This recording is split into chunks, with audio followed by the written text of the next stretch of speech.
Well, hello there, everybody, and welcome to today's webinar. I'm your host, Hiran Amin. What's the first word you think of when you think of trading options? The word risky might pop up for investors who are new to options. And at first blush, that makes perfect sense. After all, there's some intimidating terminology for those who are new to options to wrap your head around. And then to add to it, you've got these complicated strategies as well that you got to deal with. So it can be natural to assume that options should be best left to the professional traders with big accounts and also perhaps with even bigger risk appetites. Well, that may not necessarily be the case. In fact, there are ways that a conservative investor can trade options to help manage the risks that they take. And to find out how, we're speaking with a longtime option trader who considers himself risk averse, and that is Cody Yeh, founder of Say Yay to Fire.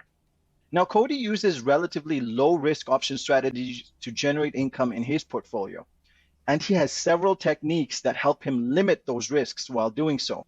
So, Cody, a big warm welcome to you. Thanks for joining us, and it's great to have you here. But before we kick off our conversation with you, I have a quick trivia question for all our audience members.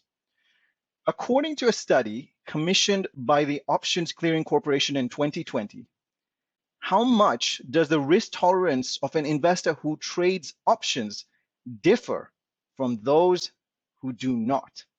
And here are your answer choices. So A, option traders are much more comfortable with risk? Or is it B, option traders are much less comfortable with risk? Or is it C, there isn't any meaningful difference between the two?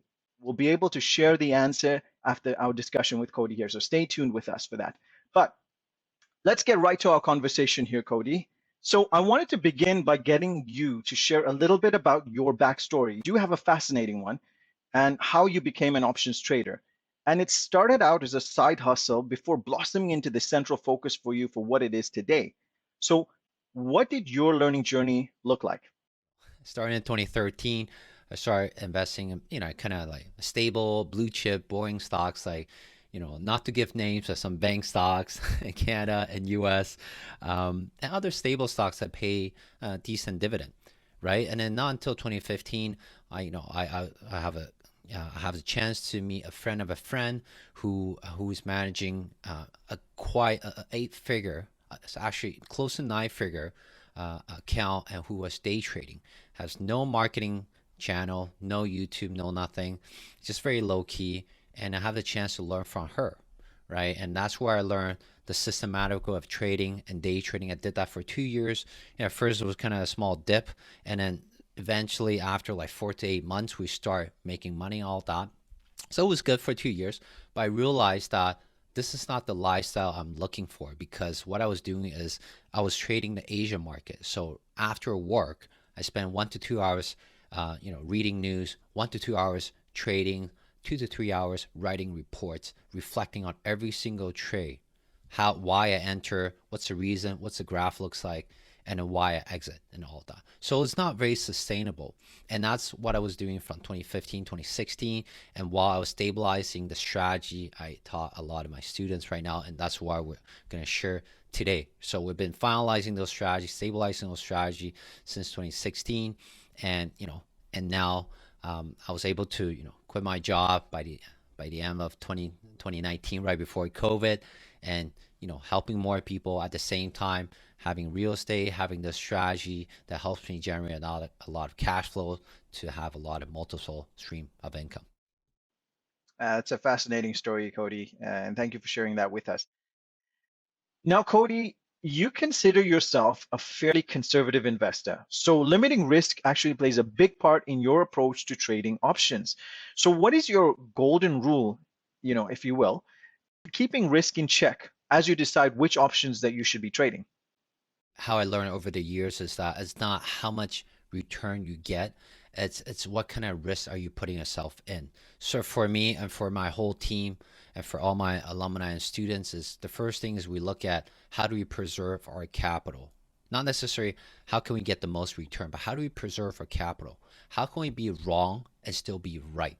So how do we shield ourselves from being wrong in the long term? Is we pick companies or ETF or index that traditionally has been going up, and the company has been continuing to do better, continue to make more money, a lot of growth, and their balance sheet is in the green, right? And I continue to see that as well. So that's how we filter a lot of our the things that were the stocks, the ETF that we're picking on, right? So we start from that angle first before we even think about return.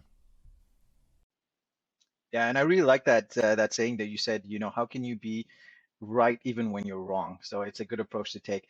Now, one aspect that I would say that many traders like about options is that you can use leverage to gain exposure to a very large position rather than spending all that capital or money upfront.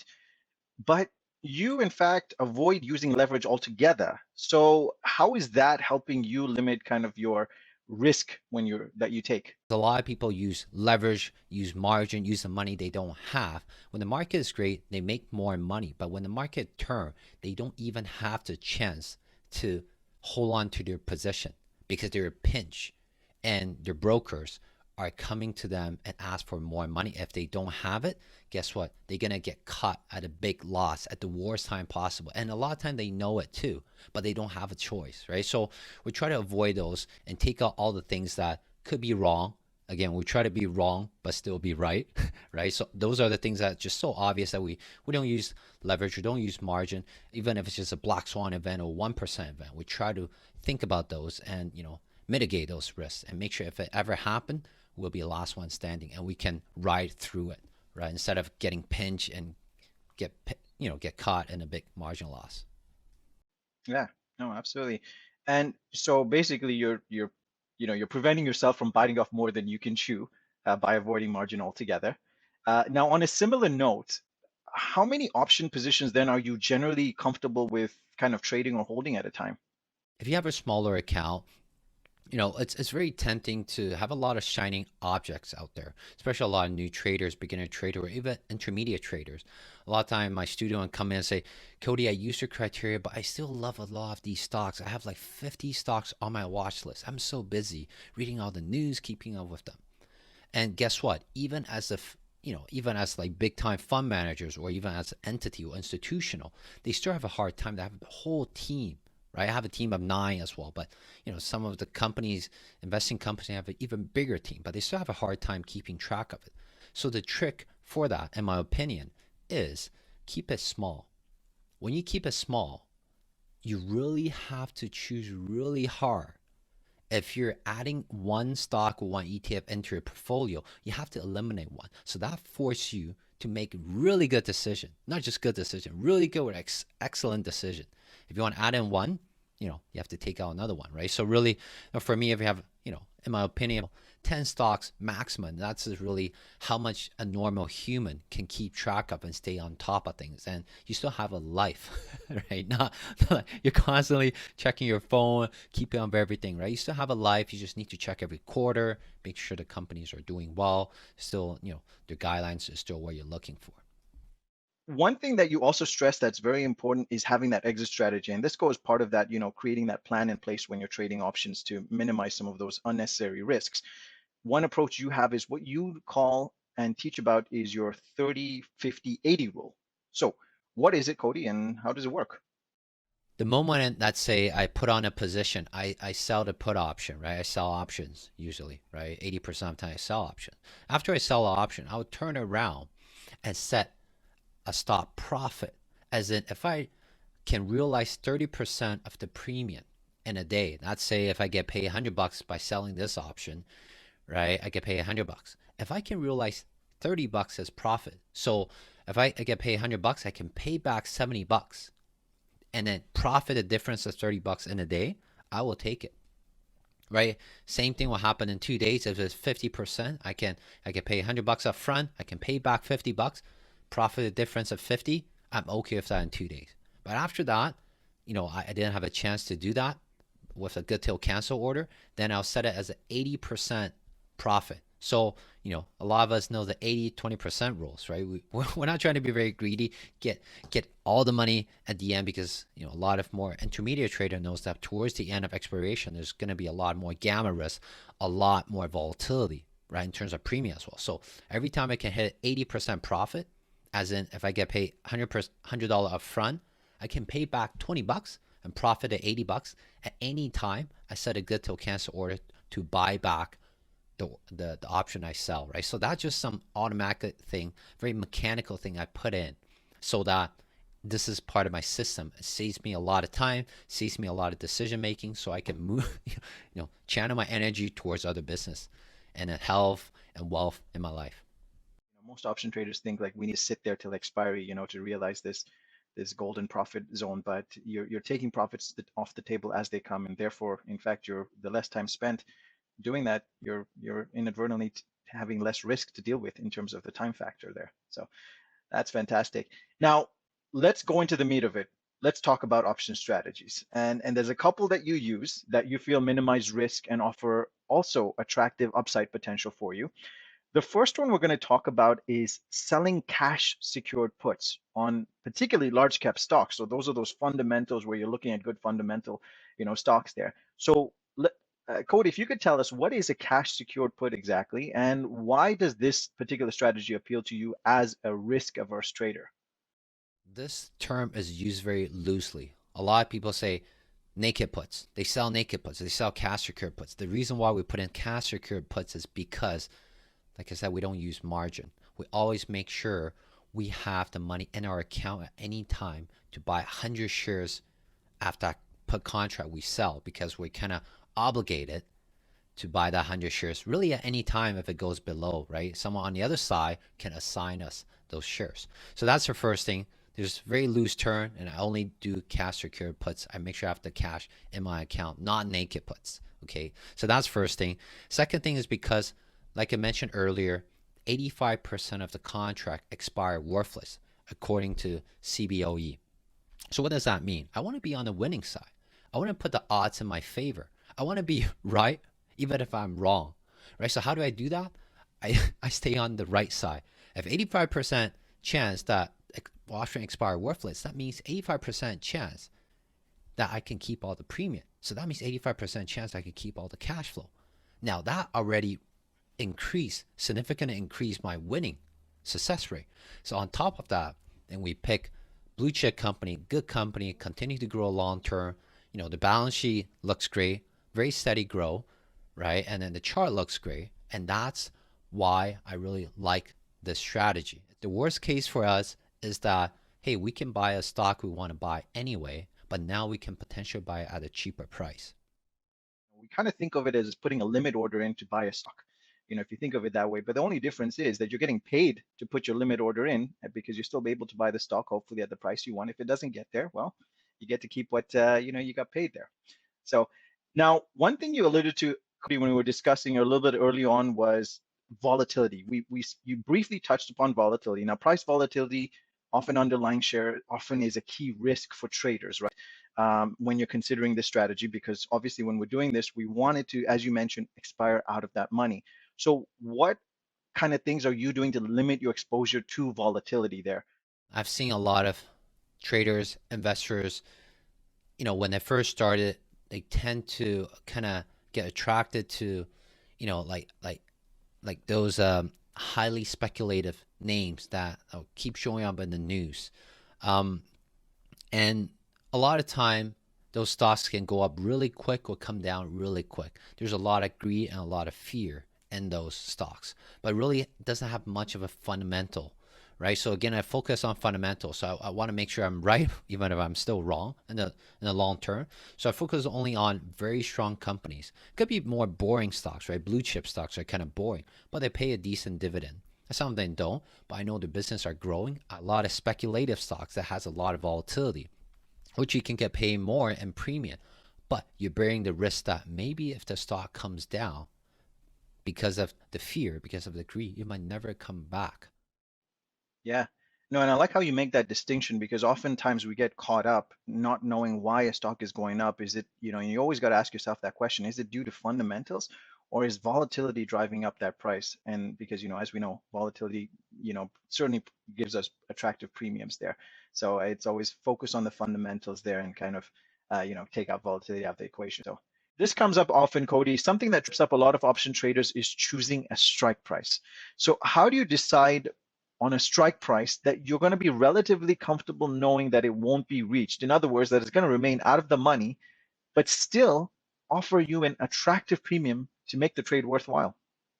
We can use like delta to help us, right? Like a lot of time I share with my group of students that, if you want to be more conservative, you can have a delta that's closer to 0.15, and more aggressive, maybe 0.3.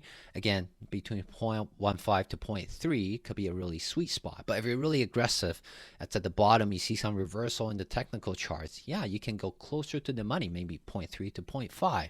Again, based on experience and all that. But at the end of the day, whether you use fundamental, whether you use technical, at the end of the day, when you sell a cash or secure puts, you are agreeing that you're willing to own the stock or the ETF at this price, right? And then you got to make sure it's continuing to grow in the long term. So you have the golden parachute, in my opinion. You mentioned the delta there, Cody, and these are just one of the pricing variables that of a collective banner term, what we call the option Greeks over here. Now, so for our audience, if that is something that you want to learn more about and see how that impacts the price of an option, join us for our webinar on how to apply common option Greeks in your next trade to continue building your confidence with options trading there. So Cody, let's sort of segue away into our second strategy here now, and that you use again to minimize risk when trading options, and that is selling covered calls on large cap stocks. So kind of the same manner. How does a covered call work, and why does this strategy appeal to you again as a risk averse trader? Covered call is a very beginner strategy, also very low risk. A lot of beginner to intermediate traders or investors love it because it's quite simple. What's it called? Covered call strategies. Basically, once you own more than 100 shares, right? One option contract controls 100 shares. So once you own more than 100 shares of a stock or ETF, you can start selling a covered call. And what that means is kind of like now you own the stocks or the ETF, you're kind of borrowing it out and get paid a premium. And the worst thing is that you will have to sell your stocks or ETF at the strike price you agree to sell it. So a lot of time, you better make sure if you buy it at $100, you sell a cover call that's at $100 or higher, and you will get paid a premium. So that's kind of their cash flow move. And meanwhile, the stock can go down, can stay the same, or go up, and you continue to keep those premium.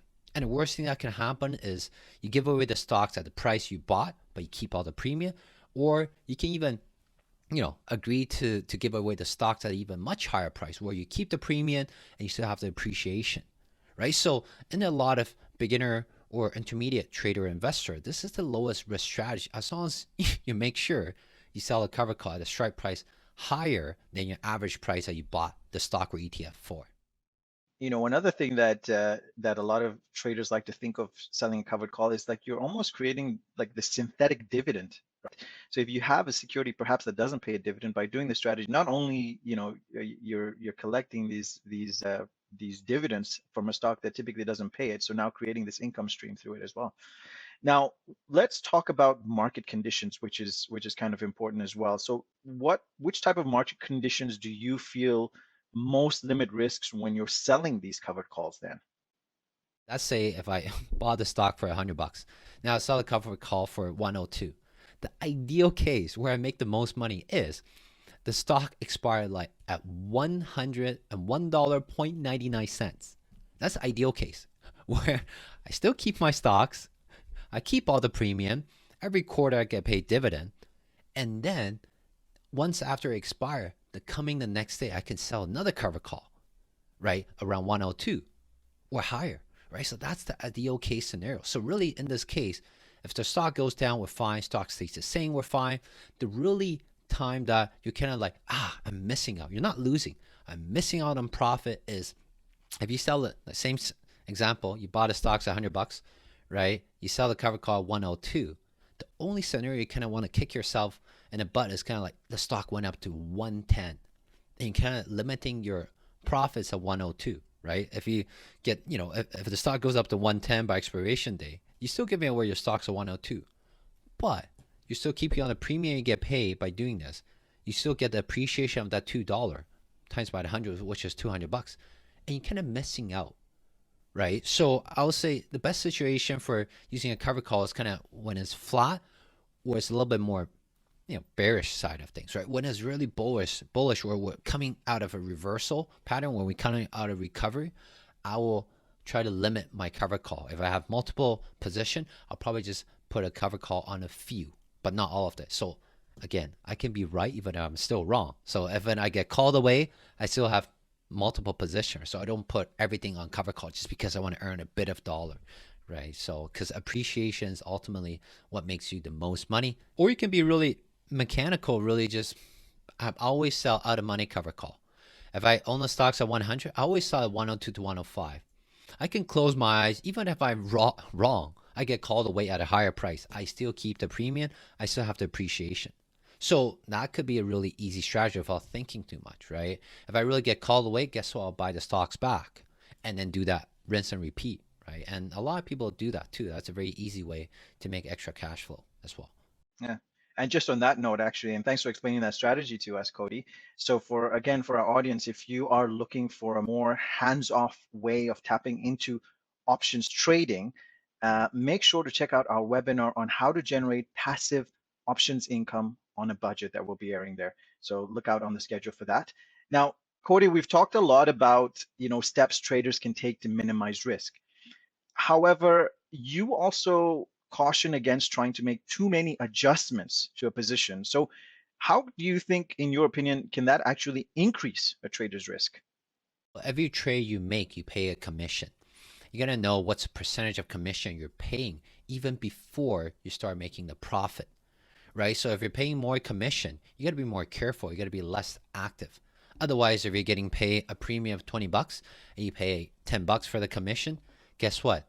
You only take home $10 if the position works out, right? So it's always a good thing to make sure you're monitoring how much commission you're paying, and then you try to minimize trading, right? So if you're day trading, a lot of time at the end of the day, you'll be like, Cody, I spent 80% of my profit on commission, and that's not really good, right? Because you increase the risk a lot. Whereas if you only spent 20% of your profit on commission, or even less, like 2%, then that's a lot better. That means you just have way more profits and you have way less risk because you don't have to make up so much for the commission. Good thing to keep in mind. Well, Cody, thank you so much for your insights. We're going to leave our conversation over there for the moment. We're going to pick things up back up in our live Q&A session in just a moment. But before we go there, I wanted to show everyone our Thinkorswim trading platform, which has a backtesting capability and paper money tools to help option traders really look at some of these tools to help minimize some of the risks that they're taking, or to assess the risks, I should say, when they're trading their options. So let's go ahead and look at some of those tools that we have. All right, once you have the Thinkorswim Paper Money account fired up, and by the way, this is our US trading platform, and we're using the demo account here that in fact is available to anyone to download for free. We're going to be looking at some of the tools on here that are going to help us managing risk when it comes to options trading, with a particular focus on the selling of option strategies based on our discussions we've been having. So to begin, we're going to go onto the Analyze tab up here and click on the sub tab which says Simulated Trades. This is in fact where we're going to be able to build our option strategy and do some analysis. Now I've picked the S&P 500 ETF, also known as the SPY, to be able to show our demonstration for today. So one aspect of analyzing risk is understanding a little bit about volatility and where it is in reference to its historical value. So in fact, if we go to this section right here and click on today's option statistics, over to the left over here is where I'm going to find some of these volatility metrics. And I'm going to draw your attention to this line over here which says implied volatility, and that's what a lot of traders look for. They want to see what the implied volatility is, which is basically a forward-looking expected range of the stock, and be able to compare it against its 52-week high and low. Now, implied volatility, when it's high, generally means that options are going to be expensive, but it also translates to meaning that there's potentially richer premiums on offer for sellers of options. All right, let's go ahead and add our simulated trade and see what other tools we can use here. So I'm going to go over to the options chain, and we're going to go over to the 15th of July and look to do a covered call. So in order to do the covered call, based on one of the things that Cody had talked about was to look for a 30 delta, and we've actually got our delta metrics added into our options chain. We're going to scroll down and find the 30 delta point, and so it's right, it lines up with the 429 strike. But if we're a little bit risk averse, then we might want to go a little bit lower. In this case, we're actually going to choose the 25 delta, which lines up with the $433 strike price there. Now, keep in mind, delta is also interpreted as the probability of an option expiring in the money. And for us as option sellers, our goal is that we want it to expire out of the money. So this represents only a 25% chance, in other words, that this option is going to expire in the money. So we're going to click on this bid, and that's going to queue up our simulated trade here at the bottom. I'm just going to adjust the contracts for simplicity's sake to make it 1. Now let's look at some other tools that we have, and we're going to hover over to where it says probability analysis up here. This is a tool that is going to allow us to test different probability ranges across various option expiries. Now, just to orient everyone to what you're looking at on this probability analysis chart, here on the bottom x-axis, we have the number of days out from today. And along with that, you'll see lined up within the chart are these perforated vertical lines, which represent the various option expiries that we have. Now over to the y-axis over here, this represents the different price levels of the SPY. So we'll be able to test through different price levels our option here. Now, if I'm going to find my expiry, which is our 15th of July, I'm going to line up my vertical line over here, and then my horizontal one, I'm going to do as best as I can, get up to that 433 strike that we've chosen here. And I guess this is close enough there. And we can see there's another percentage that is showing on our crosshairs. And there's a percentage showing in the middle there that says 76.4. That represents the likelihood that the option will be out of the money. And the bottom one is just the inverse of that, the percentage that it's going to be in the money, 23.6%. And again, these are going to be tools that are going to be very useful for many option traders to be able to pick different probabilities that they want for their option strategies. And there you have it. These are just some of the tools on our Thinkorswim platform. And to learn more, join us for our Thinkorswim Masterclass. Okay, so hopefully that little demo helped make some of those considerations a little bit more tangible for you when you're starting out with your options. Now, if you have questions, stay tuned because we have our live Q&A session coming right up, and Cody is going to be joining and fielding the questions from you folks. But before we get to that, I had asked at the top of our hour a trivia question to you all. So as a refresher, the question was that according to a study commissioned by the Options Clearing Corporation in 2020, how much does the risk tolerance of an investor who trades options differ from those that do not? And once again, the answers that were, the answer choices were A, option traders are much more comfortable with taking risk, or is it B, option traders are much less comfortable with risk, or is it C, there isn't any meaningful difference between the two? And the answer is C. There, in fact, isn't any meaningful difference between the two. The 2020 study commissioned by the Options Clearing Corporation found, in fact, very little difference in the attitudes towards risk between option traders and those that did not trade options, in fact. Now, 29% of those option traders surveyed said they were comfortable taking higher levels of risk in return for significant gain compared to 24% of non-traders. What was the difference between the two groups?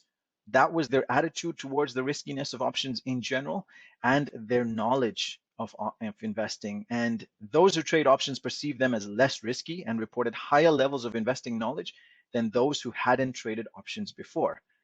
So thanks for your insights once again, Cody. So from here, audience, plug in your questions in the question answer box, and we're going to get to our Q&A session.